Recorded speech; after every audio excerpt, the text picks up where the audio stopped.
Assalamualaikum warahmatullahi wabarakatuh. Kami dari kelompok 2 akan mempresentasikan hasil dari kelompok kami yang berjudul jenis-jenis bank. Sebelumnya, perkenalkan nama saya Fandi Alian Hidayat. Saya Devita Rina Dianisa Finka. Saya Yosi Rika Putri. Saya Citra Yufan Widiana. Langsung saja ke pembahasan. Poin A, dilihat dari segi fungsi. Menurut Undang-Undang Pokok Perbankan Nomor 7 Tahun 1992 dan ditegaskan lagi dengan keluarnya Undang-Undang RI Nomor 10 Tahun 1998, maka jenis perbankan berdasarkan fungsinya terdiri dari 1. Bank umum, 2. Bank perkreditan rakyat atau BPR. Bentuk bank pembangunan dan bank tabungan yang semula berdiri sendiri dengan keluarnya undang-undang di atas berubah fungsinya menjadi bank umum. Sedangkan bank desa, bank pasar, lumbung desa, dan bank pegawai menjadi bank perkreditan rakyat atau BPR. Pengertian bank umum dan bank perkreditan rakyat BPR sesuai dengan Undang-Undang Nomor 10 Tahun 1998 adalah sebagai berikut. Bank umum. Bank umum adalah bank yang melaksanakan kegiatan usaha secara konvensional dan berdasarkan prinsip syariah yang dalam kegiatannya memberikan jasa dalam lalu lintas pembayarannya. Sifat jasa yang diberikan adalah umum, dalam arti dapat memberi seluruh jasa perbankan yang ada. Begitu pula dengan wilayah operasinya, dapat dilakukan di seluruh wilayah Indonesia dan bahkan ke luar negeri. Bank umum sering disebut bank komersial. Dalam rangka melaksanakan fungsi dan tugasnya, bank umum dapat melakukan kegiatan usaha pokok berikut. Yang pertama, menghimpun dana dari masyarakat dalam bentuk simpanan berupa deposit berjangka, sertifikat deposito, tabungan, dan bentuk lainnya. Yang kedua, memberikan kredit. Yang ketiga, memberikan surat pengakuan utang. Yang keempat, membeli, menjual, atau menjamin atas risiko sendiri maupun untuk kepentingan. Yang kelima, memindahkan uang. Berikutnya, bank perkreditan rakyat. Bank perkreditan rakyat adalah bank yang melaksanakan kegiatan usaha secara konvensional atau berdasarkan prinsip syariah. Dalam kegiatannya, BPR tidak memberikan jasa dalam lalu lintas pembayaran. Artinya, jasa-jasa perbankan yang ditawarkan BPR jauh lebih sempit jika dibandingkan dengan kegiatan atau jasa bank umum. Bank perkreditan rakyat menerima simpanan dalam bentuk deposito berjangka, tabungan, atau bentuk lainnya yang disamakan dengan itu. Pada awalnya, tugas pokok BPR diarahkan untuk menunjang pertumbuhan dan modernisasi ekonomi perdesaan serta mengurangi praktek izin dan para pelepas uang. Dengan semakin berkembangnya kebutuhan masyarakat, tugas BPR tidak hanya ditunjukkan bagi masyarakat perdesaan, tetapi juga mencakup pemberian jasa perbankan bagi masyarakat golongan ekonomi lemah di daerah perkotaan. Untuk mewujudkan tugas pokoknya tersebut, BPR dapat melakukan usaha-usaha sebagai berikut. Yang pertama, menghimpun dana dari masyarakat dalam bentuk simpanan berupa giro, deposit berjangka, sertifikat deposito, tabungan, atau bentuk lainnya yang dipersamakan dengan itu. Yang kedua, memberikan kredit. Yang ketiga, menyediakan pembiayaan bagi nasabah berdasarkan prinsip bagi hasil, sesuai dengan ketentuan yang ditetapkan dalam peraturan pemerintah. Yang keempat, menempatkan dana dalam bentuk sertifikat Bank Indonesia, deposit berjangkau, sertifikat deposito, atau tabungan pada bank lain. Sedangkan usaha-usaha yang dilarang bagi BPR meliputi: yang pertama, menerima simpanan berupa giro dan ikut serta dalam lalu lintas pembayaran. Yang kedua, melakukan kegiatan usaha dalam valuta asing kecuali melakukan transaksi jual beli uang kertas asing. Yang ketiga, melakukan pernyataan modal. Yang keempat, melakukan usaha perangsuran. Yang kelima, melakukan usaha lain di luar kegiatan usaha sebagaimana dimaksud di atas. Menurut Undang-Undang Nomor 14 Tahun 1967, berdasarkan fungsinya bank dibagi menjadi 4, yaitu 1. Bank sentral, 2. Bank umum, 3. Bank tabungan, yang keempat, bank pembangunan. Selanjutnya, dilihat dari segi institusi. Berdasarkan institusi penciptaan uang, bank dapat dikelompokkan menjadi 2, yaitu yang pertama, bank primer, bank yang bisa menciptakan uang giral melalui simpanan masyarakat yang ada padanya atau simpanan uang likuid dalam bentuk giro. Pada umumnya, bank-bank umum pemerintah, bank-bank umum swasta baik nasional maupun asing. Yang kedua, ada bank sekunder, bank yang tidak bisa menciptakan uang giral melalui simpanan masyarakat yang ada padanya.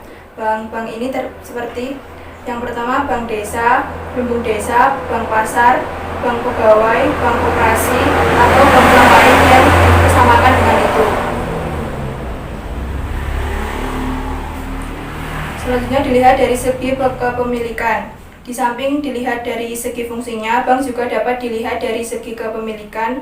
Maksudnya adalah siapa-siapa saja yang memiliki bank tersebut. Kepemilikan ini dapat dilihat dari akta pendirian dan penguasaan saham yang dimiliki bank yang bersangkutan. Jenis bank dilihat dari segi kepemilikan adalah yang pertama bank milik pemerintah. Bank milik pemerintah merupakan bank yang akta pendirian maupun modal bank ini sesungguhnya dimiliki oleh pemerintah Indonesia, sehingga seluruh keuntungan bank ini dimiliki oleh pemerintah pula. Bank yang termasuk milik pemerintah antara lain Bank Negara Indonesia atau BNI, Bank Rakyat Indonesia atau BRI, Bank Tabungan Negara atau BTN, dan yang terakhir Bank Mandiri. Di samping itu terdapat pula Bank Pembangunan Daerah atau BPD di daerah tingkat 1 dan tingkat 2 masing-masing provinsi. Modal BPD sepenuhnya dimiliki oleh Pemda masing-masing tingkatan. Contoh BPD yang ada dewasa ini antara lain BPD DKI Jakarta, BPD Jawa Barat, BPD Jawa Tengah, BPD Jawa Timur, BPD Riau, BPD Nusa Tenggara Barat, dan BPD lainnya.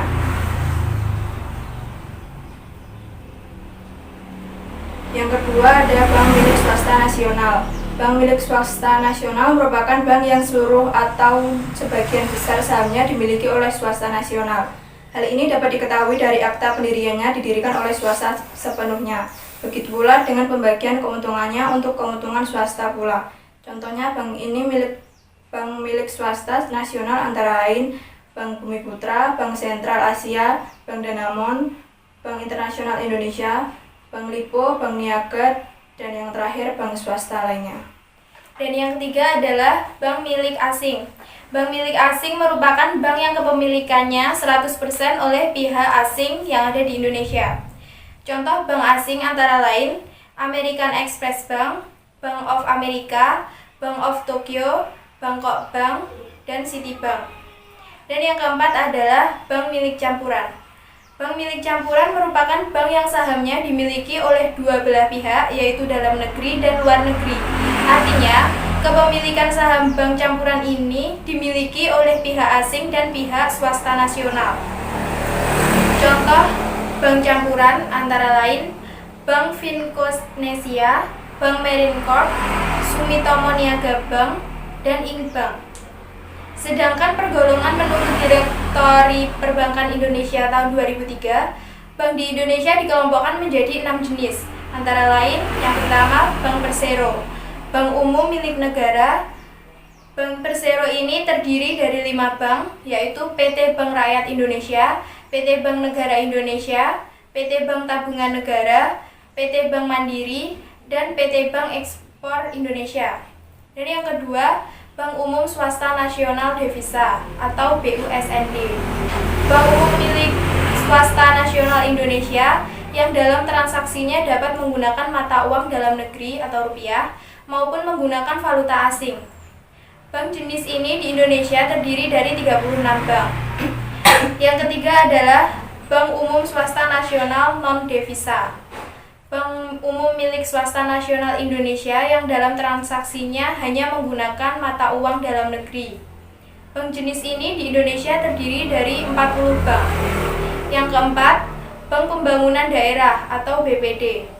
Bank ini milik pemerintah daerah yang terdiri dari 26 bank. Yang kelima, Bank Campuran. Bank campuran antara swasta nasional dengan swasta asing yang terdiri dari 23 bank.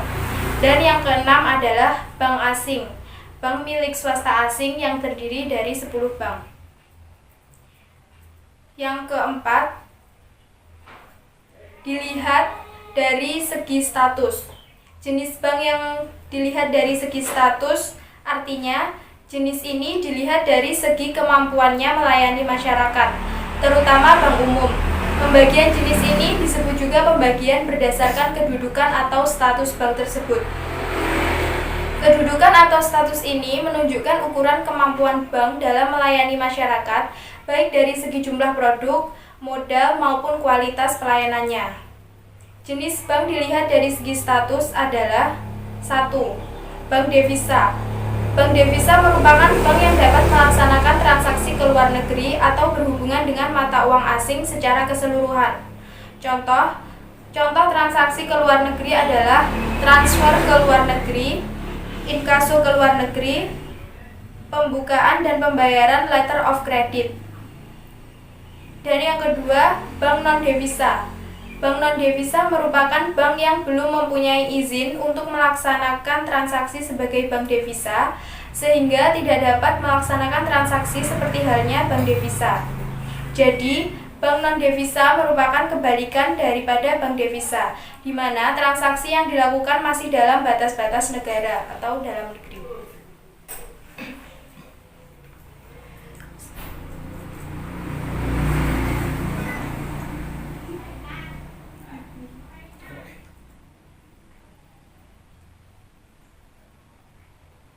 Selanjutnya dilihat dari segi cara menentukan harga.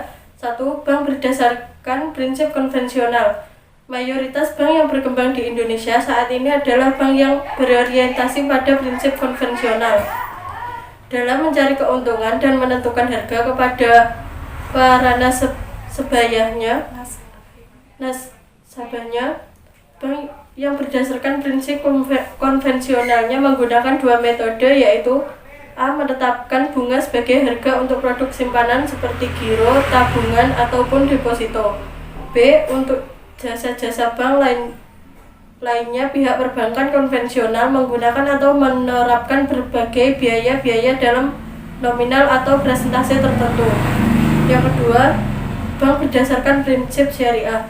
Bank berdasarkan prinsip syariah belum lama berkembang di Indonesia, namun sudah menunjukkan tanda-tanda yang menggembirakan sejak hadirnya bank syariah saat ini yang berjumlah sekitar 400-an lebih kantornya. Dalam menentukan harga atau mencari keuntungan bagi bank yang berdasarkan prinsip syariah adalah sebagai berikut. A. Pembiayaan berdasarkan prinsip bagi hasil. B. Pembiayaan berdasarkan prinsip penyertaan modal. C. Prinsip jual beli barang dengan memperoleh keuntungan. D. Pembiayaan barang modal berdasarkan sewa murni tanpa pilihan. F. Berdasarkan dilihat dari segi sudut prinsip kerjanya. Ditinjau dari sudut prinsip kerjanya, maka dalam sistem perbankan Indonesia juga dapat dibedakan atas 1. Bank konvensional, yaitu bank umum yang memakai bunga uang sebagai dasar kegiatannya. 2. Bank syariah, yaitu bank umum dan BPR yang kegiatannya didasarkan atas syariah. Sekian presentasi dari kelompok kami, kurang lebihnya mohon maaf. Wassalamualaikum warahmatullahi wabarakatuh.